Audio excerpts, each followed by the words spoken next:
বিশ্বনবী পাগলের মতো একবার হাউজে কাউসারে যাবেন, একবার সিরাতে যাবেন, একবার পুলসিরাতের দিকে, একবার হাউজে কাউসারের দিকে পাগলের মতো দৌড়াতে থাকবেন।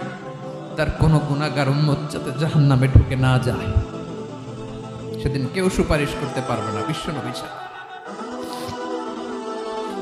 এজন্য 5 নম্বর আল্লাহ বললেন, মান যাল্লাযী ইয়াশফাউ ইনদাহু ইল্লা বিইযনিহি।